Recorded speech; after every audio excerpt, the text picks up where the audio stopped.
El tubo de escape de mi Seat Ibiza del 2005 colgaba literalmente de un alambre y una plegaria. Cada vez que pillaba un bache camino a casa de mis padres, el coche soltaba un estruendo como un tractor agonizante. ¡Pof, pof, pof! Era esa clase de ruido que hacía que la gente en la acera se parase a mirar, preguntándose si el trasto iba a explotar allí mismo. Entré en la entrada adoquinada del chalet de mi infancia, en una urbanización exclusiva de las afueras de Madrid, aparcando bien lejos de la puerta principal. Tenía que hacerlo.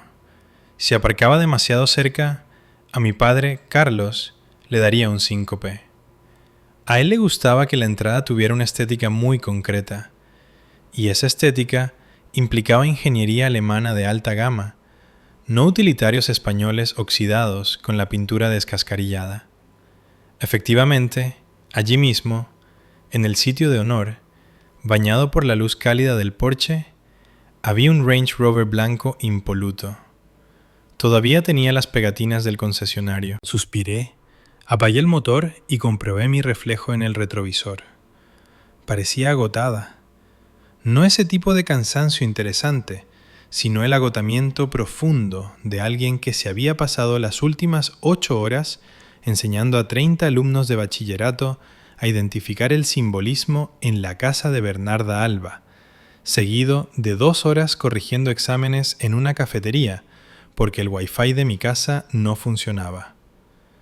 Me ajusté las gafas, me alicé la Rebeca que compré en un mercadillo y cogí el tupper de ensaladilla rusa casera que había traído. Subí los escalones y antes de que pudiera llamar al timbre, la puerta se abrió. Era mi madre, Carmen. Llevaba una blusa de seda que probablemente costaba más que el seguro anual de mi coche. No sonrió. No dijo hola. Solo miró el tupper, luego mis botas y finalmente mi cara. «Llegas tarde, Elena», dijo, apretándose para dejarme pasar. «Y por favor, dime que no has aparcado esa chatarra donde puedan verla los vecinos». «Aparqué casi en la calle, mamá. Me alegro de verte a ti también», dije con voz monótona. «Bueno, date prisa. Los del catering están desbordados y Carla necesita ayuda con la torre de copas de cava. Ponte un delantal, ya sabes la norma. La familia ayuda a la familia». Entré en el salón y el ruido me golpeó al instante. Risas, tintineo de copas y la lista de reproducción de jazz suave que mi padre seleccionaba para eventos como este. La casa estaba llena de tíos, primos y amigos de la familia.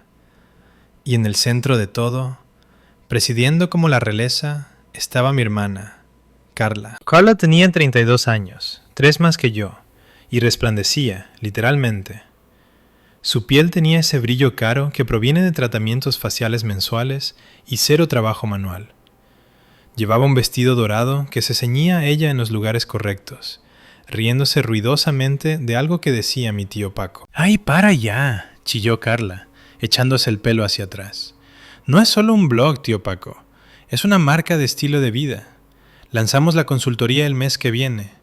Vida Deluxe va a ser enorme». Me abrí paso entre un grupo de primos intentando llegar a la cocina. Mi padre, Carlos, me interceptó cerca del pasillo. Sostenía un whisky, con la cara enrojecida de orgullo. «Ahí está ella», dijo, pero no me miraba a mí. Miraba más allá de mí, hacia Carla. «¿Ves a tu hermana, Elena? Eso es lo que parece la ambición.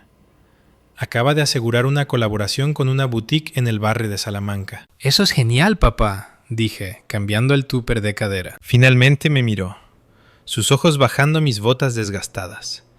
Frunció el ceño. «¿Sabes? Si te esforzaras un poco más, tal vez no estarías atascada en ese instituto ganando... ¿Cuánto es? ¿25,000 al año?» «30,000», corregí. «Y soy funcionaria.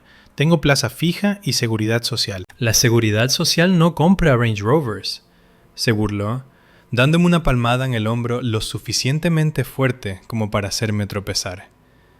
«Ve a ayudar a tu madre. Está estresada con los aperitivos». Empujé la puerta batiente de la cocina. Era un caos, pero un caos controlado. Dejé mi ensaladilla rusa en una encimera abarrotada de botellas de vino vacías y bandejas de canapés. Mi madre me empujó una bandeja de plata con croquetas de boletus antes de que pudiera siquiera quitarme el abrigo. La mesa 4 necesita esto. Luego vuelve y empieza a lavar las copas de vino. La empresa de alquiler no envió suficientes, ladró Carmen. Hice lo que me dijeron. Caminé por la sala ofreciendo croquetas a personas que apenas me miraban a los ojos. Yo era el servicio. Era la hija invisible, la que seguía las reglas, sacó la oposición segura y vivía una vida pequeña y tranquila. Para ellos, yo era una fábula con moraleja sobre la mediocridad. Pero mientras circulaba por la sala, no solo miraba los platos vacíos, miraba la casa. Noté la mancha de humedad en el techo de la esquina que había crecido 5 centímetros desde Navidad. Noté la corriente de aire que venía de los marcos de las ventanas viejas que no habían cambiado. Sabía, porque había revisado el registro de la propiedad de mis padres por diversión hace 3 meses, que habían rehipotecado esta casa 2 veces en los últimos 5 años para financiar las startups fallidas de Carla. Primero fue la pastelería canina orgánica, luego las esterillas de yoga personalizadas, ahora vida deluxe. Estaban sangrando dinero para mantener las apariencias, ahogándose en deudas para pintar un cuadro de éxito. Me dirigí al fondo de la sala, cerca de las puertas correderas del jardín. Sentada allí, en un sillón de respaldo alto que parecía un trono, estaba mi abuela, la Yaya Lucía. Tenía 85 años, era menuda y vestía de encaje negro. Sostenía un bastón en una mano y una copa de vino tinto oscuro en la otra. Mientras todos los demás revoloteaban alrededor de Carla, la Yaya estaba sola, con sus ojos oscuros y agudos escaneando la habitación como un halcón vigilando ratones de campo. Me acerqué y me arrodillé junto a su silla. «Hola, Yaya». Su rostro se suavizó al instante.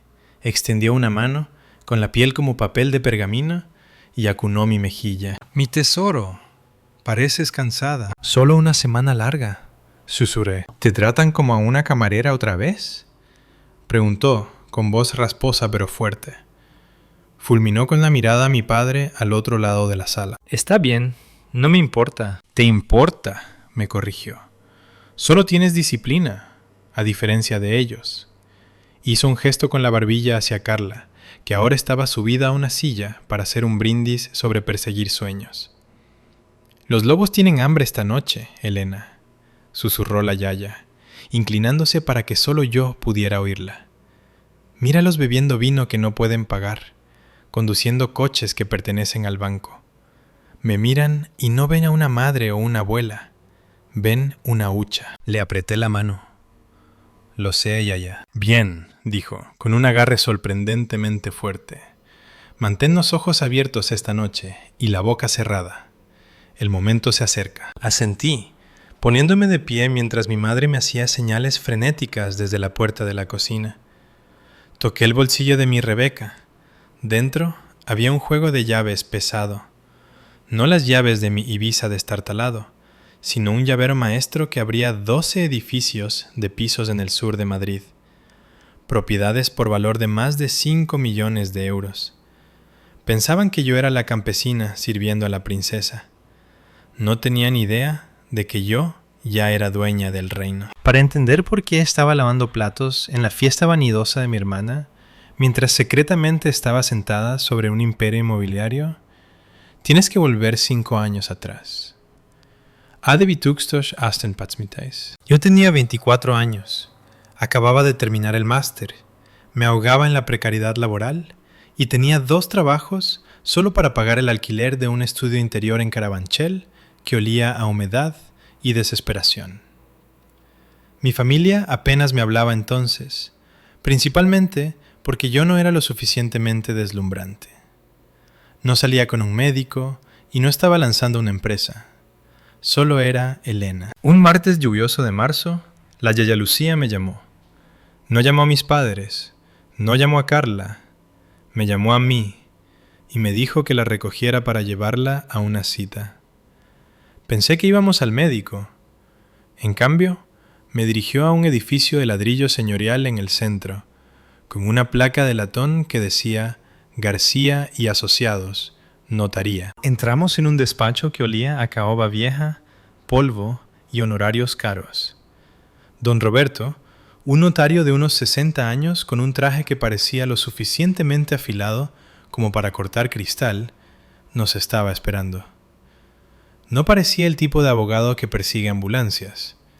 Parecía el tipo de notario que guarda los secretos más oscuros de la ciudad, legalmente hablando. La yaya se sentó, rechazó el vaso de agua y me miró. «Elena», dijo con voz firme, «¿conoces las propiedades, los 12 bloques de pisos que tu abuelo y yo compramos durante 40 años?» «Claro», dije, «los pisos de alquiler». «Tu padre», escupió la palabra, «ha estado hablándome sobre liquidación. Dice que el mercado está caliente. Dice que debería vender, mudarme a una residencia y darle su herencia por adelantado para que puedan disfrutarla. Él lo llama planificación patrimonial. Yo lo llamo avaricia». Se movió en su silla, agarrando su bastón. «¿Y tu hermana?» Vino a mí la semana pasada pidiendo un préstamo de 50.000 euros para una visión. Ni siquiera tenía un plan de negocios, Elena. Solo una visión. Me quedé en silencio. Sabía esto. Sabía que papá quería prejubilarse e irse a la costa y comprar un barco. Sabía que Carla veía a la yaya como un cajero automático. «Si les dejo estos edificios en mi testamento», continuó la yaya, «se venderán en 1 año. Tu padre comprará un ático que no puede pagar y tu hermana se gastará el resto en fiestas. 50 años de sudor, desaparecidos. Los inquilinos, buenas familias que han estado conmigo décadas, desahuciados para que un fondo buitre convierta los solares en apartamentos de lujo». Don Roberto deslizó una pila gruesa de documentos sobre el escritorio. Aterrizó con un golpe sordo. «Esto», dijo don Roberto con su voz profunda, «es la constitución de una sociedad limitada patrimonial». «No entiendo», balbuceé. «Significa», interrumpió la yaya, «que a día de hoy estoy transfiriendo la propiedad de los 12 edificios a esta sociedad.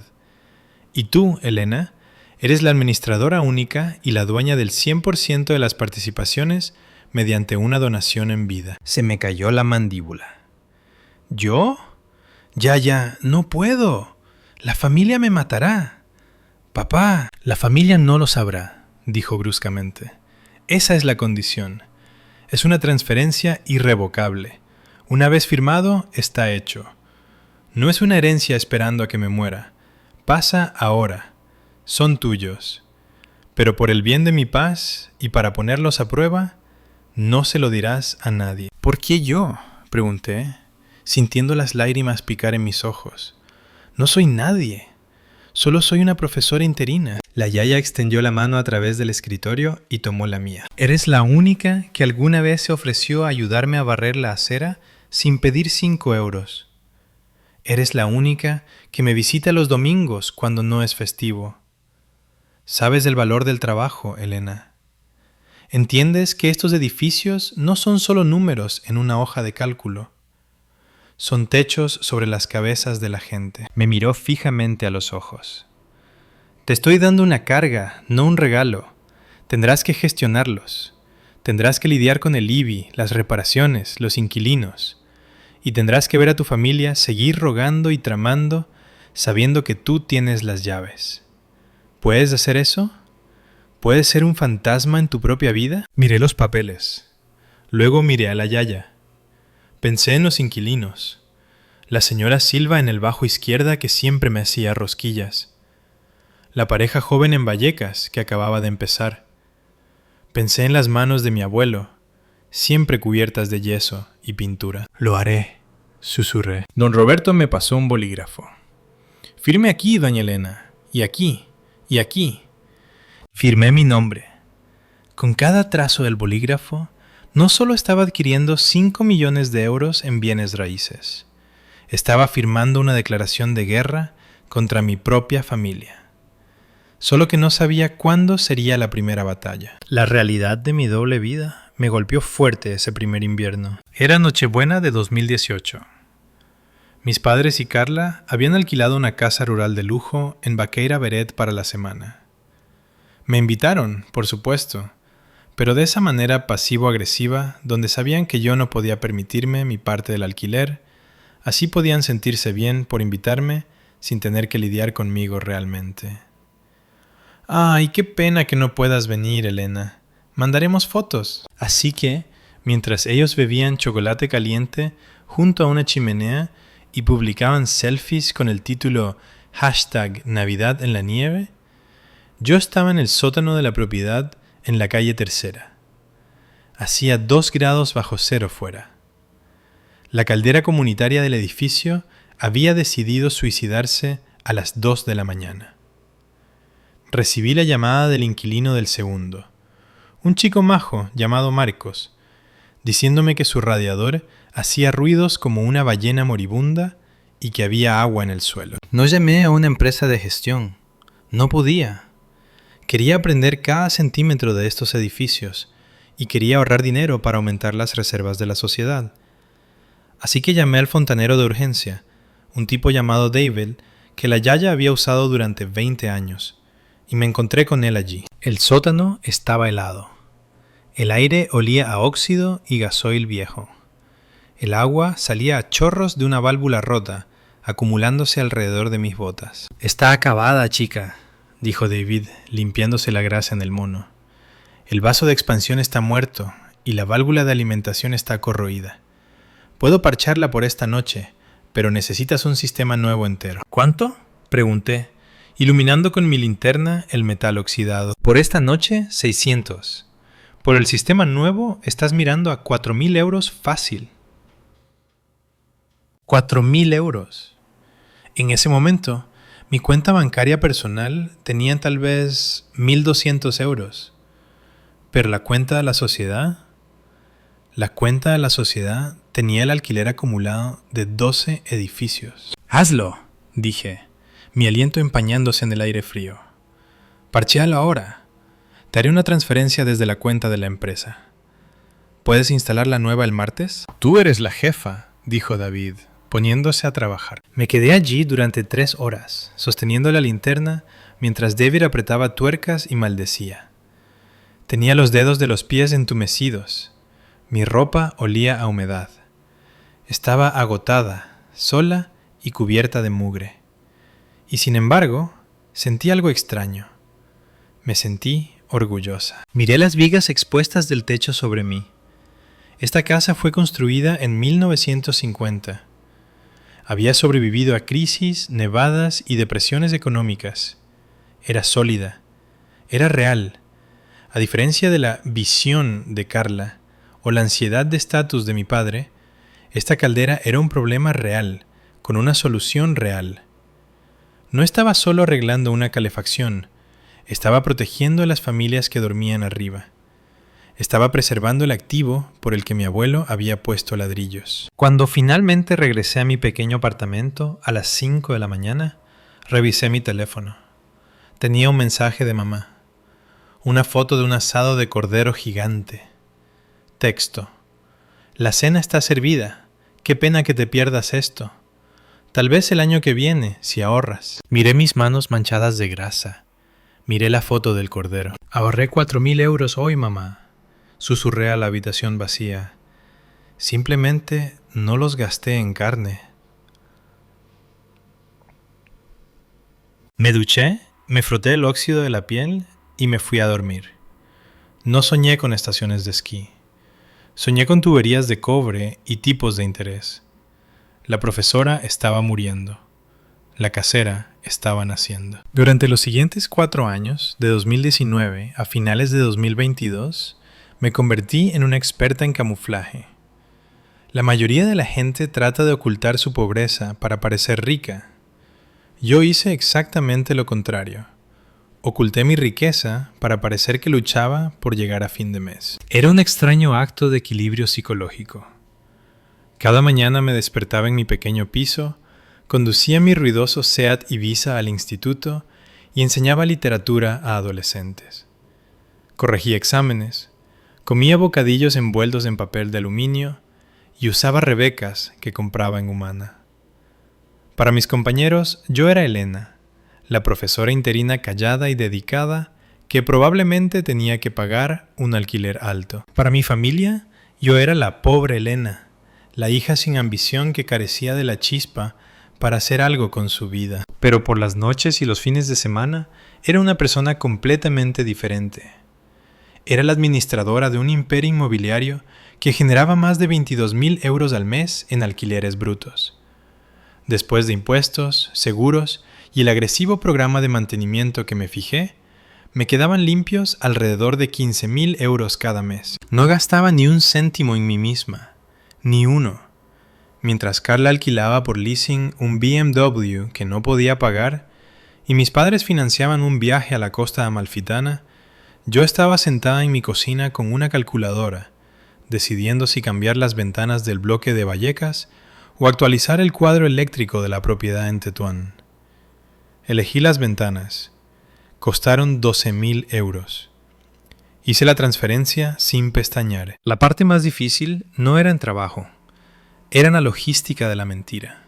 La familia asumía que la Yaya Lucía todavía dirigía las cosas, o que su notario amigo, don Roberto, manejaba los detalles.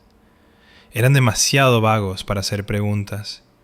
Para ellos, los pisos de alquiler eran solo cosas abstractas que existían en el fondo, como árboles mágicos de dinero que eventualmente cosecharían. No querían saber sobre las goteras o las inspecciones del ayuntamiento. Me convertí en la recadera designada de la Yaya. Todos los domingos iba a casa de la Yaya a comer. Mientras el guiso hervía a fuego lento, revisaba el correo. Clasificaba los recibos del IBI, las facturas del agua, los avisos del seguro. Los metía en mi bolso, me los llevaba a casa y los pagaba desde la cuenta de la sociedad. Si mi padre alguna vez preguntaba, ¿cómo va el negocio de la abuela?, yo simplemente me encogía de hombros y decía, ya sabes, cosas de viejos. Ella tiene a don Roberto manejando todo. Yo solo le recojo las recetas. Él asentía aliviado. Bien, no quiero que te distraigas de tu enseñanza. Necesitas esas oposiciones. La ironía era asfixiante. Tenía más efectivo líquido en el fondo de reserva de la sociedad que mi padre en todo su plan de pensiones. Pero él me estaba dando lecciones sobre seguridad laboral. Hubo momentos de tensión, por supuesto. En el verano de 2021, el mercado se volvió loco. Los precios inmobiliarios en Madrid se dispararon. Mi tío Paco, que se creía un inversor astuto porque veía mucho las noticias económicas, empezó a hacer ruido en una barbacoa. «Carlos», le dijo mi padre, agitando un pan de perrito caliente, «estás sentado en una mina de oro. Ese bloque en Carabanchel. Apuesto a que podrías sacar 800,000 por él ahora mismo. Tal cual, al contado». Los ojos de mi padre se iluminaron. «¿Tú crees?» «Lo sé», dijo Paco. «¿Por qué esperar? Convence a mamá de vender uno, solo uno. Tantea el terreno». Yo estaba a 1,5 metros, marinando alitas de pollo. Mi corazón martilleaba contra mis costillas. Sabía exactamente por qué no podían venderlo. Porque la Yaya ya no era la dueña, lo era yo. Si intentaban vender, pedirían una nota simple al registro. Y si pedían una nota simple, verían Inversiones Romano S.L., Administradora única, Elena Romano. Tuve que intervenir. Me acerqué limpiándome las manos en un trapo. «No sé, tío Paco», dije, manteniendo mi voz casual. «Pasé por allí ayer. La fachada parece que tiene algunas grietas, y escuché que la normativa urbanística cambió para esa manzana. Podría ser una venta difícil sin reparaciones mayores». Era una mentira. La fachada estaba sólida como una roca. Yo misma había contratado el rejuntado de los ladrillos hacía 2 meses, pero conocía a mi público. Papá frunció el ceño. ¿Reparaciones? No voy a pagar reparaciones. Exacto, dije. Podría ser mejor dejar que el mercado se asiente. No querrás que te regateen a la baja. Papá asintió. Su avaricia se vio frenada por la perspectiva de tener que trabajar de verdad. Elena tiene razón. Mejor esperar a que mamá falte. Entonces podremos vaciar el lugar y venderlo limpio. Regresé a la parrilla, mis manos temblando. Ya estaban planeando el vaciado. Ya se estaban gastando el dinero. Me di cuenta entonces de que mi farsa no era solo por privacidad. Era un asedio. Yo estaba manteniendo las puertas de la fortaleza cerradas mientras los bárbaros daban vueltas fuera, esperando a que la reina muriera. Para 2022, las grietas en la fachada de mi familia no eran solo fracturas finas, eran agujeros enormes. Y el sumidero más grande de todos era mi hermana, Carla. La marca de estilo de vida de Carla, Vida Deluxe, había implosionado espectacularmente. Aparentemente, gastar 50.000 euros en fotos de marca y fiestas de lanzamiento sin tener realmente un producto vendible no es una estrategia comercial sólida. Estaba siendo demandada por 2 proveedores por falta de pago y se rumoreaba que su deuda de tarjeta de crédito rondaba los 60.000 euros. La tensión llegó a un punto crítico en una comida de domingo en octubre. El ambiente en la mesa era pesado. La yaya comía en silencio, sus manos temblando un poco más de lo habitual. Mi madre, Carmen, empujaba la comida por el plato, pareciendo que quería gritar. Bueno, empezó mamá con la voz tensa. Carla tiene una nueva oportunidad. Un giro realmente emocionante. Tomé un sorbo de agua. Eso es genial. ¿Qué es? Homestaging inmobiliario, dijo Carla, moviendo su melena. Tengo ojo para ello. Solo necesito algo de capital para comprar inventario, muebles, arte, decoración, ya sabes, para construir el portafolio. ¿Cuánto? Pregunté. 20.000, dijo Carla rápidamente. Solo un préstamo puente. El silencio descendió sobre la mesa. 20.000 euros. Yo acababa de ingresar un cheque de alquiler por 4.000 esa mañana. Podría haberle escrito a Carla un cheque allí mismo, pero sabía a dónde iría. No iría a muebles. Iría a su factura de American Express y a unas vacaciones para descomprimir. No puedo ayudarte, masculló papá, mirando su lasaña. La bolsa ha bajado. Mi cartera de inversiones ha sufrido un golpe. Mamá volvió su mirada hacia mí. No era una mirada de esperanza. Era una mirada de derecho. Elena, tú no tienes muchos gastos. Conduces ese coche viejo. Vives en ese piso minúsculo. Debes tener ahorros. Dejé mi tenedor. Tengo ahorros, mamá. Pero eso es para mi fondo de emergencia. Tengo un sueldo de profesora. No puedo soltar 20.000 euros así como así. Carla golpeó la mesa con la mano. ¡Ay, venga ya! ¿Eres tan egoísta? Acumulas tu pequeña nómina mientras yo estoy intentando construir un imperio de verdad. ¿Un imperio? Repetí, luchando contra las ganas de reír. Carla, te están demandando. Eso es un malentendido, chilló ella. Luego se giró hacia papá. Esto es ridículo. ¿Por qué estamos mendigándole migajas a ella? Tenemos activos. La yaya tiene 12 edificios ahí sentados cogiendo polvo. Deberíamos vender en de la calle Pino. Es feo de todas formas. Mi sangre se heló. El edificio de la calle Pino. Era una finca de principios de siglo preciosa. Acababa de pasar 6 meses restaurando la carpintería original del portal. Conocía a cada inquilino por su nombre. La yaya no va a vender, dije, mi voz más afilada de lo que pretendía. ¿Por qué no?, espetó Carla. Tiene 84 años. ¿Para qué necesita 12 casas? Vende una, dame el efectivo como un adelanto de mi herencia y puedo arreglarlo todo. Son matemáticas simples. No son matemáticas simples, dije. Es canibalismo. ¿Perdona?, jadeó mamá. ¿Estás hablando de trocear el trabajo de toda la vida de la yaya como si fuera un pavo asado?, dije, mirando a Carla. No quieres construir un negocio, quieres un rescate. Eres una inútil, se burló Carla, poniéndose de pie.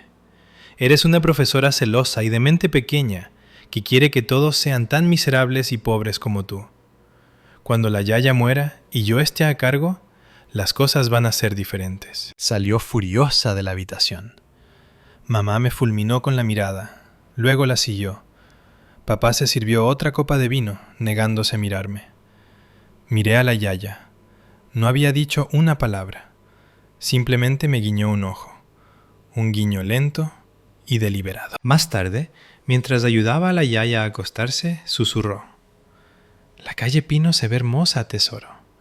El nuevo color de pintura, verde salvia, me gusta. Me congelé arropándola con la manta. ¿Lo viste? Hice que don Roberto me llevara la semana pasada, sonrió débilmente. Ellos ven un edificio feo para vender. Yo veo lo que tú construiste. Aguanta la línea, Elena. No dejes que te rompan. No lo haré, prometí. Pero mientras conducía a casa esa noche, agarrando el volante de mi Honda tembloroso, me di cuenta de que el reloj corría. Carla estaba desesperada. Y la gente desesperada hace cosas peligrosas. A principios de 2023, la presión venía de todos lados. Mientras mi familia luchaba contra sus demonios financieros, yo luchaba contra una amenaza muy real y física en uno de mis edificios. Lo llamé el inquilino del infierno. Su nombre era Javi y se había mudado al bajo del edificio número 6, un bloque sólido en un barrio obrero. No estaba en el contrato. Era el novio de la mujer que vivía allí. Pero cuando ella se fue en mitad de la noche, él se quedó. Y entonces empezaron los problemas. Música alta a las 3 de la mañana. Tráfico de gente entrando y saliendo del piso toda la noche. Jeringuillas encontradas en el portal. Los inquilinos del segundo y tercero, una pareja de ancianos encantadora y una madre soltera con un bebé, estaban aterrorizados. Me llamaban, susurrando al teléfono que tenían miedo de salir de sus casas. Esta era la parte de ser casera que los programas de reformas nunca te muestran. No podía llamar a mi padre para pedir consejo. No podía desahogarme con mi mamá. Tenía que manejarlo yo. Contraté a un detective privado para documentar la actividad. Trabajé con don Roberto para presentar la demanda de desahucio. Pero en España la ley es lenta. Fue un proceso lento y agotador. Un martes de febrero tuve que ir al juzgado. Pedí el día libre en el instituto por enfermedad. Me puse mi americana más profesional, una que mantenía escondida al fondo de mi armario, y fui a enfrentarme a Javi. Él estaba allí con aspecto engreído, vistiendo una chaqueta de cuero y oliendo a tabaco rancio. Intentó intimidarme en el pasillo antes de la vista. «Solo eres una niña», se burló, inclinándose sobre mí. «No quieres problemas conmigo. Sé dónde está este edificio. Sé que a los edificios les pasan cosas». Mi estómago se retorció, pero no retrocedí. Ese edificio era mi responsabilidad. Esas familias de arriba dependían de mí. «Y yo sé que tienes 3 órdenes de búsqueda por distribución», dije, mi voz firme, canalizando cada gramo de mi yaya interior. «Don Roberto ya ha hablado con el fiscal. Puedes dejar mi edificio voluntariamente el viernes o la policía estará esperando para discutir tus otros negocios». Su arrogancia se desvaneció. Miró a don Roberto, que estaba detrás de mí como un verdugo silencioso, sosteniendo una carpeta gruesa. Javi se fue el jueves. Pasé todo ese fin de semana limpiando el apartamento. Estaba destrozado. Había agujeros en el pladur, basura apilada hasta la cintura y un olor que hacía llorar mis ojos. Fregué suelos hasta que mis manos quedaron en carne viva. Masillé paredes hasta que me quemaron los hombros. Saqué 20 bolsas de basura al contenedor. El sábado por la tarde mi teléfono vibró. Era un mensaje de mamá. «Hola, vamos a hacer una pequeña reunión de primavera esta noche. Carla necesita animarse. ¿Puedes traer 3 bolsas de hielo y tal vez de esa ensaladilla que haces? Pero intenta ser puntual esta vez». Miré el mensaje. Luego miré la pila de bolsas de basura que estaba arrastrando a la acera. Estaba cubierta de polvo, sudor y mugre. Acababa de asegurar yo sola la seguridad de un edificio valorado en 400,000 euros. Me había enfrentado a un criminal y mi madre quería que fuera la chica del hielo. Escribí de vuelta. «Claro, mamá, nos vemos a las 6». Fui a casa, me di una ducha de 2 horas para quitarme la casera de la piel y me puse mi disfraz de profesora. Compré el hielo. Hice la ensaladilla. Cuando llegué, Carla se quejaba de lo injusto que era el mundo con los emprendedores. Papá asentía con simpatía. Mamá criticó mi pelo. «Pareces agotada, Elena», dijo bebiendo su chardonnay. «Deberías intentar dormir más. Tal vez si no pasaras tanto tiempo corrigiendo exámenes, tendrías una vida». Sonreí, le entregué la bolsa de hielo y me alejé. Tengo una vida, pensé, cogiendo un refresco. Tengo 12 vidas y las estoy protegiendo a todas de gente como vosotros. Pero sabía que la farsa no podía durar para siempre. La yaya se estaba debilitando. Los lobos tenían más hambre y tarde o temprano iban a dejar de pedir migajas e intentarían llevarse toda la mesa. Gracias por escuchar la historia hasta ahora. Si estás disfrutando viendo a Elena construir su imperio secreto justo bajo las narices de su familia, por favor dale al botón de like y suscríbete al canal. Realmente nos ayuda. Además, déjame saber en los comentarios desde qué ciudad nos escuchas. Me encantaría ver dónde está creciendo nuestra comunidad. Ahora, volvamos al drama. La primavera de 2023 trajo un deshielo al suelo, pero trajo un frío a mi corazón que no podía sacudirme. La yaya Lucía comenzó a apagarse. Empezó con pequeñas cosas. Olvidaba el nombre de su inquilino favorito. Dejaba el fuego encendido. Luego, a finales de abril, llegó la llamada. Estaba en medio de una clase sobre el Quijote cuando mi teléfono vibró con una llamada de su vecina. La yaya se había desmayado en su jardín. Llegué en ambulancia antes que al hospital. Cuando entré corriendo en la sala de espera de urgencias, con el pecho agitado, esperaba ver a mi familia allí. Vivían 10 minutos más cerca que yo. Pero la sala estaba vacía. Me senté sola durante 2 horas antes de que mi padre, Carlos, finalmente entrara paseando. No corría. Estaba mirando su reloj.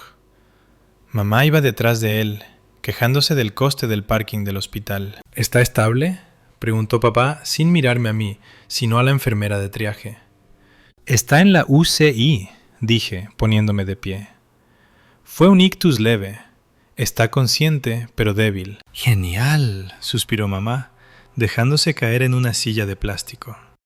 ¿Sabes si su seguro cubre la UCI? ¿O esto sale de la herencia? La miré fijamente. ¿La herencia? Mamá, todavía está viva. Está justo detrás de esas puertas. Solo estoy siendo práctica, Elena, espetó mamá. Las residencias son caras. Si necesita cuidados a largo plazo, ese dinero se drena rápido. Necesitamos proteger los activos. No entraron a verla inmediatamente. Se sentaron en el pasillo y discutieron sobre poderes notariales. Me alejé, mis manos cerradas en puños tan fuertes que mis uñas se clavaban en mis palmas. Entré en la UCI. La yaya parecía tan pequeña en la cama, conectada a monitores que pitaban. Su cara estaba pálida, pero sus ojos estaban abiertos. Cuando me vio, intentó sonreír.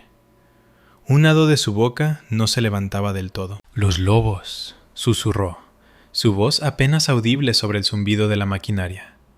«¿Están aquí?» «Están fuera». «Yaya», dije, tomando su mano. Se sentía frágil, como una hoja seca. «Están preocupados por el parquímetro». Cerró los ojos. Una lágrima se escapó.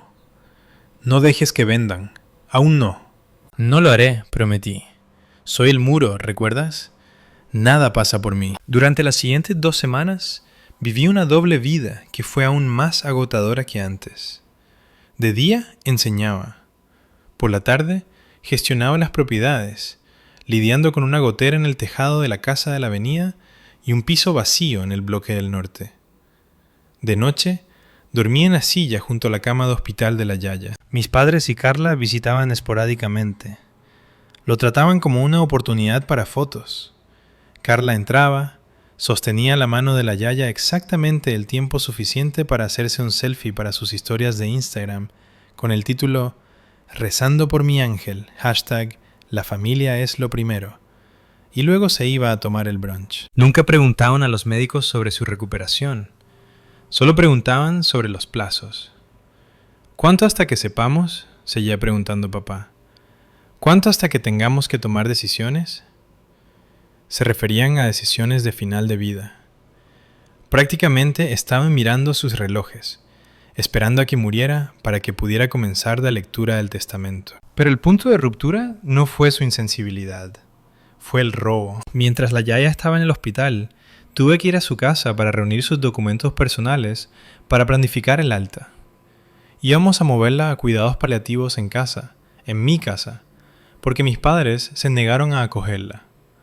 No tenemos sitio, mintieron, a pesar de tener un chalet de 4 habitaciones. Estaba sentada en la mesa de la cocina de la yaya, revisando su correo personal, las cosas que no estaban relacionadas con las propiedades. El extracto de su cuenta corriente personal estaba encima de la pila.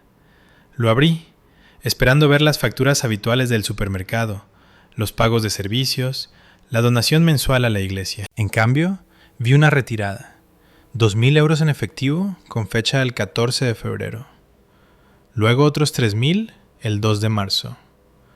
Luego un cheque cobrado en efectivo, 45.000 euros el 15 de marzo. Mi estómago cayó. La yaya no había salido de casa en marzo excepto para ir a misa. Ciertamente no había ido al banco a retirar miles de euros. Accedí a la banca online en su iPad. Tenía sus contraseñas porque le ayudé a configurarlo. Hice clic en la imagen del cheque cobrado. La firma decía Lucía Romano, pero no era la mano de la yaya. La L era demasiado rizada.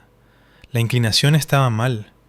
Parecía temblorosa, forzada. Reconocí ese rizo. Lo había visto en tarjetas de cumpleaños durante 29 años. Era la letra de Carla. Me recosté en la silla, la habitación dándome vueltas. Revisé los últimos 6 meses de extractos.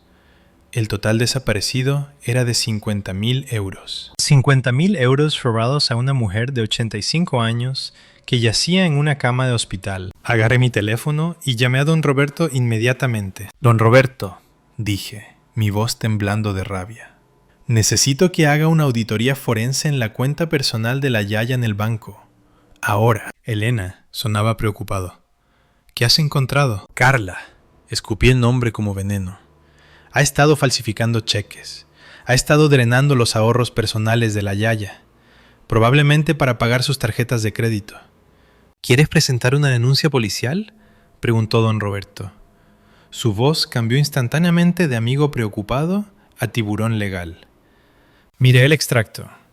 Pensé en Carla haciéndose selfies en la UCI.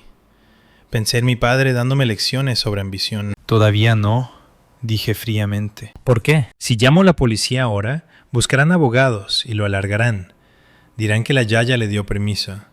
Es su palabra contra la de ella. Entonces, ¿qué quieres hacer? Quiero esperar, dije. Están planeando una reunión, ¿verdad? Papá mencionó una cumbre familiar para discutir la herencia. Sí, confirmó Roberto. Tu padre llamó a mi oficina ayer. Quería saber si tenía las escrituras listas para la transferencia. Déjales tener su reunión, dije. Déjales exponer sus planes. Déjales pensar que han ganado. Y cuando pongan sus cartas sobre la mesa, voy a quemar la mesa entera. Entendido, dijo Roberto. Prepararé la carpeta. Colgué. Miré el cheque falsificado en la pantalla una última vez. Luego hice una captura de pantalla y la guardé en una carpeta llamada Evidencia. La profesora se había ido. La nieta estaba de duelo. Pero la casera estaba lista para desahuciar. Agosto de 2023. El aire era espeso y húmedo, ese tipo de calor de Madrid que se pega a la piel. La yaya descansaba en la habitación de invitados de mi piso. Había contratado a una enfermera privada para ayudar durante el día mientras yo daba clases de verano, pagándolo desde la cuenta de la sociedad. Mis padres asumieron que la seguridad social lo cubría todo. No les corregí. Un martes por la tarde, mi teléfono sonó con una notificación del grupo de chat Familia Romano, un chat en el que había estado silenciada durante años. Mamá. Domingo 20 de agosto, 13 horas. Nuestra casa. Asistencia obligatoria. Papá. Tema. Transición patrimonial y liquidación de activos. Necesitamos tomar decisiones antes de que mamá empeore. Sin excusas. Tengo unas ideas geniales. He estado haciendo estudios de mercado. Miré la pantalla. Liquidación de activos. Ni siquiera lo ocultaban ya. Planeaban vender las propiedades mientras la yaya aún respiraba en mi habitación de invitados. Entré en la habitación de la yaya. Estaba despierta, mirando por la ventana al comedero para pájaros que había puesto. «Han convocado la reunión», le dije suavemente. La yaya giró la cabeza lentamente. Ya no podía hablar mucho. La afasia del ictus había empeorado, pero su mente todavía estaba allí. Me miró, con los ojos feroces. Levantó la mano e hizo un movimiento de espantar. Luego me señaló a mí. ¿Quieres que acabe con esto?, pregunté. Él asintió. Luego alcanzó el bloc de notas que usábamos para comunicarnos. Con mano temblorosa, escribió una palabra. Justicia. Besé su frente. Vale, Yaya, te traeré justicia. Pasé el resto de la semana preparándome. No corregí exámenes, no limpié canalones. Me preparé para la guerra. Me reuní con don Roberto 3 veces. Organizamos todo. Los documentos originales de constitución de la sociedad de 2018, los 5 años de declaraciones de impuestos presentadas bajo el NIF de la empresa, los extractos bancarios que mostraban cada euro de ingreso de alquiler yendo a la cuenta de la empresa y cada euro de gastos saliendo. Las facturas de los techos nuevos, las calderas, el rejuntado de ladrillos. Y en una carpeta roja separada, los extractos bancarios que mostraban el robo de Carla. El domingo por la mañana me desperté temprano. No me puse mi Rebeca habitual ni mis botas desgastadas. Fui al fondo de mi armario y saqué un traje que había comprado para este día exacto. Era gris carbón, hecho a medida y afilado. Me puse tacones. Me recogí el pelo en un moño tirante. Me miré en el espejo. No parecía Elena, la profesora. Parecía la CEO de una corporación multimillonaria. Me subí a mi Ibiza, la última vez que conduciría este trasto a su casa, y me dirigí a la urbanización. Ya no era la nieta invisible, era la dueña y venía a cobrar. Llegué a casa de mis padres a la 1 en punto. La entrada estaba llena. El Mercedes de renting de Carla estaba allí, aparcado torcido. El todoterreno del tío Paco estaba allí. Entré sin llamar. El salón había sido reorganizado. La mesa de centro estaba apartada. Hileras de sillas plegables miraban hacia el televisor que estaba conectado al portátil de Carla. Parecía menos una reunión familiar y más una junta de accionistas de una empresa en quiebra. «¿Estás aquí?», dijo mamá, levantando la vista de una bandeja de galletas. Se detuvo. Miró mi traje. «¿Por qué vas vestida así? Parece que vas a un funeral». «Vengo de misa», mentí con fluidez. Pensé en mantenerme formal. «Bueno, siéntate atrás», papá agitó una mano. «Carla tiene una presentación». Me senté en la última fila junto a mi prima menor, Maya. Maya tenía 19 años, era lista y la única otra persona en la familia que veía a través de las tonterías. Ella puso los ojos en blanco y me susurró. «¿Te puedes creer esto? Tienen un PowerPoint». «Observa y aprende, Maya», le susurré de vuelta. Papá se puso de pie al frente de la sala. Se aclaró la garganta. «Gracias a todos por venir. Como sabéis, mamá no está bien. Y la realidad es que tiene una cartera significativa de activos que actualmente están siendo infrautilizados. Hoy vamos a discutir el plan para el patrimonio romano». Hizo un gesto a Carla. Ella se levantó sosteniendo un puntero láser. Sonrió, haciendo clic en la primera diapositiva. Proyecto Libertad, maximizando el legado. «Vale, chicos». Carla empezó usando su voz de influencer. «He estado haciendo números. La abuela tiene 12 propiedades. Basada en Idealista, el valor total ronda los 5 millones de euros». Un murmullo de emoción recorrió la sala. El tío Paco se relamió los labios. «Sin embargo», continuó Carla, «gestionar inquilinos es un trabajo duro. Es asqueroso.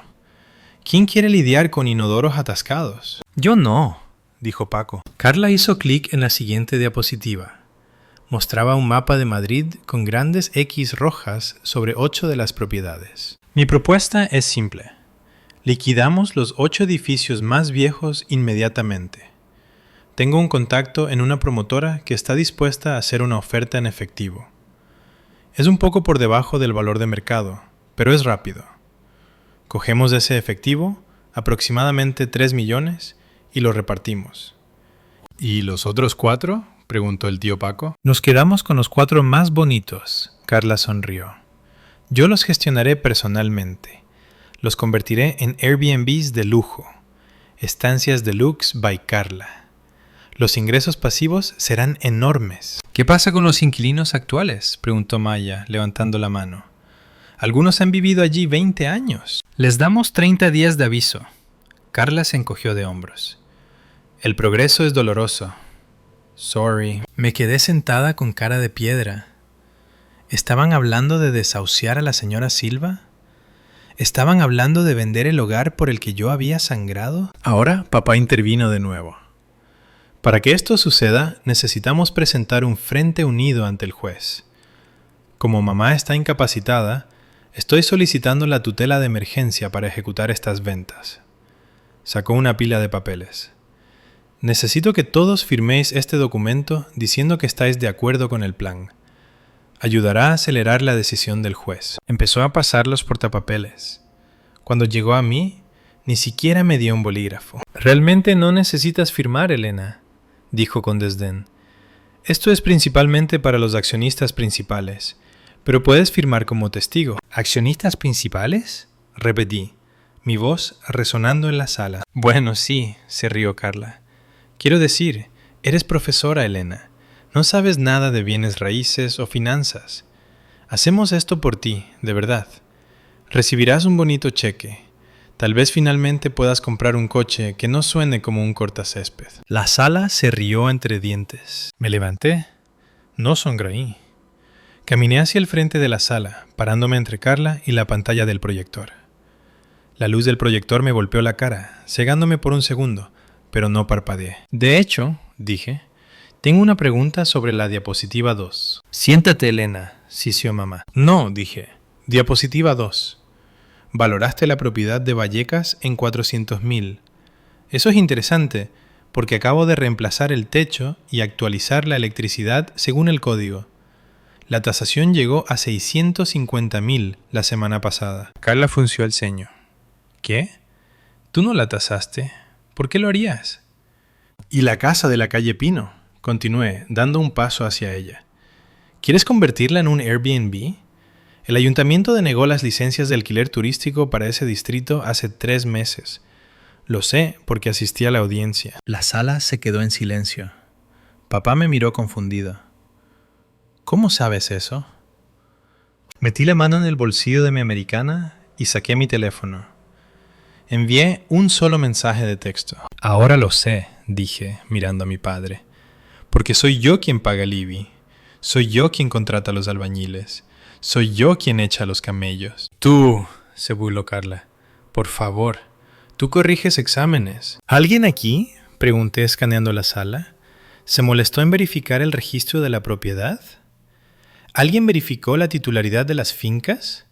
¿Alguien? ¿En los últimos 5 años? La cara de papá se puso pálida. ¿De qué estás hablando? La puerta principal se abrió. Pasos pesados resonaron en el pasillo. Don Roberto entró en el salón. Llevaba un maletín de cuero grande. No miró a nadie. Caminó directo a la mesa de centro, apartó la bandeja de galletas de mamá y dejó el maletín con un golpe fuerte. ¿Quién es este?, exigió el tío Paco. Mi nombre es Roberto García, anunció, su voz retumbando. Soy el notario y representante legal de Inversiones Romano S.L. Abrió el maletín. ¿Inversiones Romano?, balbuceó papá. Mamá nunca creó una empresa. Lo hizo, dijo don Roberto con calma. El 12 de marzo de 2018. Sacó un documento con el sello oficial. Esta es la escritura de aportación de la finca de la calle Olmo 142, transferida de doña Lucía a la sociedad. Sacó otra. Esta es la escritura de la propiedad de Vallecas, transferida en 2018. Sacó otra y otra.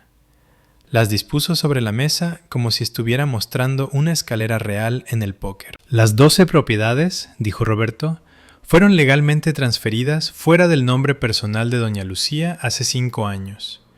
No son parte de su herencia. No están sujetas a sucesión y ciertamente no están disponibles para liquidación por su hijo. Eso es imposible, chilló Carla. ¿Quién controla la sociedad? Podemos disolverla. Roberto miró a Carla con una mirada de pura lástima. Una sociedad no se disuelve porque usted quiera, señorita. Y en cuanto a quién la controla, sacó un último documento. Los estatutos de la empresa. La sociedad es administrada por una administradora única y socia mayoritaria. Apuntó un dedo hacia mí. Elena Romano. El silencio en la sala era absoluto. Era el tipo de silencio que ocurre después de que estalle una bomba, antes de que empiecen los gritos. Mi madre me miraba fijamente. Su boca se abría y cerraba como un pez fuera del agua. ¿Tú? Susurró papá. ¿Tú tienes los edificios desde hace 5 años? Yo, dije, mi voz firme. Mientras tú estabas de vacaciones en Italia, yo estaba cambiando calderas. Mientras Carla lanzaba negocios falsos, yo estaba filtrando inquilinos. Mientras vosotros ignorabais a la Yaya, yo estaba protegiendo su legado. ¡Los robaste!, gritó Carla, lanzándose hacia mí. El tío Paco la retuvo. Manipulaste a una anciana senil. Esto es fraude. No es fraude, intervino Roberto, interponiéndose entre nosotras. La señora Romano estaba en plena facultad en 2018. Tenemos vídeo de la firma. Tenemos 2 certificados médicos que acreditan su capacidad. Y tenemos 5 años de Elena gestionando los activos impecablemente. Cogí el mando del proyector y lo apagué. La sala se oscureció. Queríais vender, le dije a mi padre. Queríais cobrar 50 años de trabajo duro de la Yaya para pagar vuestra jubilación y los errores de Carla. Me llamasteis inútil porque conducía un coche viejo. Pero ese coche viejo, papá, estaba aparcado en el almacén de construcción todos los fines de semana mientras tú jugabas al golf. Elena, dijo mamá, con la voz temblorosa, intentando cambiar a su tono de madre manipuladora. Cariño, calmémonos. Somos familia. Podemos resolver esto. Obviamente no puedes gestionar todo esto sola. Podemos traer a Carla como consultora. Me reí. Fue un sonido frío y duro. ¿Una consultora? ¿Carla? Miré a don Roberto. Enséñales la carpeta roja. Don Roberto metió la mano en su maletín y sacó la carpeta roja. La deslizó por la mesa hacia mi padre. ¿Qué es esto?, preguntó papá, sus manos temblando mientras la abría. Eso, dije, es un registro de la cuenta corriente personal de la Yaya de los últimos 6 meses. Papá miró las páginas. Vio las líneas resaltadas. Retirada cajero,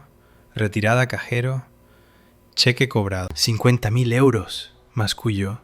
Levantó la vista confundido. ¿Quién cogió este dinero? Pasa la última página, dije. La pasó. Era la captura del cheque, el de la firma falsificada. ¿Carla?, susurró papá. Miró a su niña dorada. Carla, ¿qué es esto? La cara de Carla pasó de enfadada a aterrorizada en una fracción de segundo.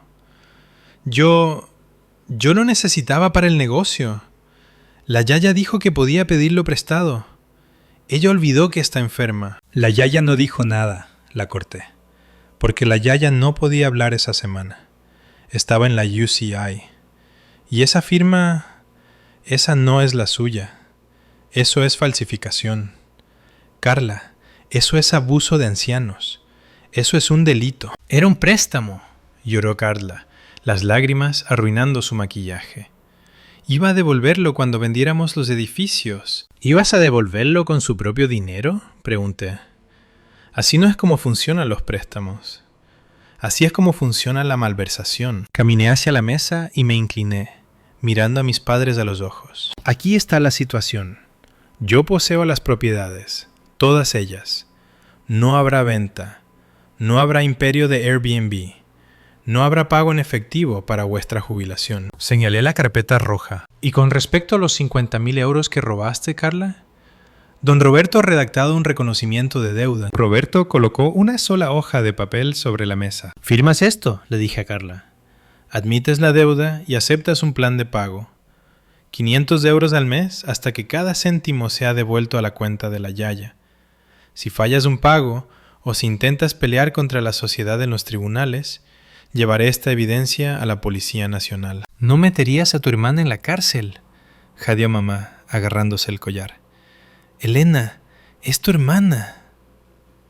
Y la Yaya era su abuela, grité, perdiendo finalmente la compostura.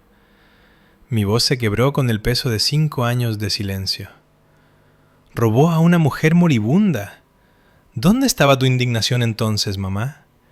¿Dónde estaba tu moralidad cuando planeabas desahuciar a la señora Silva? Respiré hondo, alisando mi americana. Tenéis 5 minutos para decidir. Firma el papel y dejadme en paz, o llamo a la policía ahora mismo. La sala estaba mortalmente silenciosa. Incluso el tío Paco miraba al suelo, distanciándose del radio de la explosión. Carla miró a papá. Papá apartó la mirada. Estaba derrotado. El Range Rover, el barco, el apartamento en la playa, todo se evaporó frente a sus ojos. «Fírmalo, Carla», susurró papá. Carla sollozó, agarrando el bolígrafo. Garabateó su nombre. Don Roberto tomó el papel, lo comprobó y lo guardó en su maletín. Sabia elección. Cogí mi bolso. «Esta reunión se levanta», dije. «No vengáis a mi casa. No visitéis a la yaya. Ella no quiere veros. Si necesitáis actualizaciones sobre su salud, don Roberto os enviará un correo electrónico». «¡Elena!», gritó mamá mientras me giraba hacia la puerta. «Estás destruyendo esta familia». Me detuve en el umbral. Miré atrás a las personas a las que había pasado toda mi vida tratando de complacer.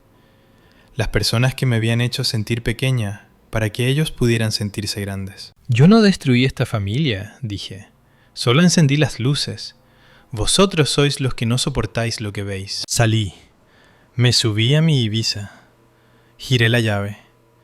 Y por primera vez, el motor traqueteante sonó a victoria. Las consecuencias fueron espectaculares. Carla no solo perdió el dinero, perdió su estatus social. Sin la herencia para respaldarla, sus acreedores se lanzaron sobre ella. Tuvo que vender el Mercedes. Se mudó de nuevo al sótano de mis padres, el mismo lugar del que solía burlarse de mí por escapar. Mis padres intentaron lanzar una campaña de relaciones públicas contra mí, con la familia extendida. Llamaron a tíos y primos, diciéndoles que yo había manipulado a la yaya y robado el patrimonio. Pero olvidaron una cosa.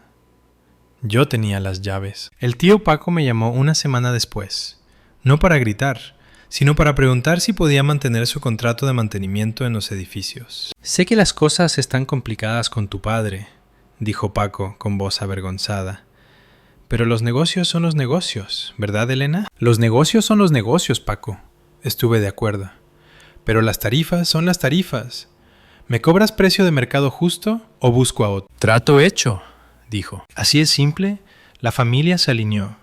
Siguieron al dinero y el dinero estaba conmigo. La yaya Lucía falleció 3 semanas después de la reunión. Murió mientras dormía en la habitación de invitados de mi piso, con la ventana abierta para poder escuchar los pájaros. Yo sostenía su mano cuando dio su último suspiro. No lloré inmediatamente, solo sentí una profunda sensación de paz. Ella había aguantado lo suficiente para ver la transferencia de poder. Sabía que su legado estaba a salvo. El funeral fue incómodo. Mis padres se sentaron a un lado del pasillo. Yo me senté al otro. Ellos vestían de negro y lloraban ruidosamente para el público. Yo llevaba el mismo traje gris carbón que había usado en la confrontación. No lloré. Me mantuve erguida. Después del servicio, Maya se acercó a mí. «Eso fue brutal», dijo en voz baja. «Lo que hiciste». «No se trataba de ser brutal, Maya», dije. «Se trataba de hacer el trabajo». «¿Puedo?» dudó. «¿Puedo trabajar para ti? Quiero aprender. No las cosas falsas de influencer que hace Carla, las cosas reales». La miré. Me vi a mí misma hace 5 años. Asustada, pero dispuesta a trabajar. «Nos vemos en la oficina el lunes», dije. «Trae botas de trabajo. Vamos a inspeccionar unos cimientos». Han pasado 2 años desde la confrontación. Ya no conduzco el Seat Ibiza. Conduzco una Ford Ranger. No es llamativa, pero es práctica para cargar madera y pladur. Inversiones Romano SL ha crecido. Compré la propiedad número 13 el mes pasado. Una ejecución hipotecaria en mal estado que mi padre habría despreciado. La estoy reformando ahora. Mis padres y yo no hablamos. Lo último que escuché es que papá tuvo que salir de su prejubilación para trabajar a tiempo parcial como consultor, porque no podían permitirse su estilo de vida sin la herencia. Carla está trabajando como recepcionista en un concesionario de coches. Me paga 500 euros al mes, todos los meses. Dono sus cheques directamente a una ONG contra el maltrato a la tercera edad. Ayer estaba en el tejado de la casa de Vallecas, mirando hacia el skyline de Madrid. El sol se estaba poniendo, proyectando una luz dorada sobre los bloques de ladrillo. Pensé en la yaya. Pensé en la campesina y la princesa. Ellos querían la cosecha, pero despreciaban la tierra. Querían el título, pero odiaban el trabajo. Yo viví en la tierra durante 5 años. Aprendí que en la tierra es donde está el valor. La tierra es honesta. Miré mi teléfono. Un mensaje de Maya. El inquilino del 4B dice que el fregadero gotea. De camino a arreglarlo, sonreí. El imperio estaba en buenas manos. No soy la nieta invisible. Soy Elena Romano. Soy la casera y mis inquilinos duermen seguros esta noche. Así que esa es mi historia. ¿Fui demasiado fría por amenazar a mi hermana con la cárcel y cortar con mis padres por completo? ¿O era la única manera de evitar que desangraran a la abuela? Leo todos los comentarios, así que decidme qué pensáis. Si creéis que el trabajo duro siempre debe vencer a los derechos heredados, dadle a ese botón de like. Y si queréis ver más historias donde la callada se lo lleva todo, por favor, suscribíos al canal. Gracias por ver.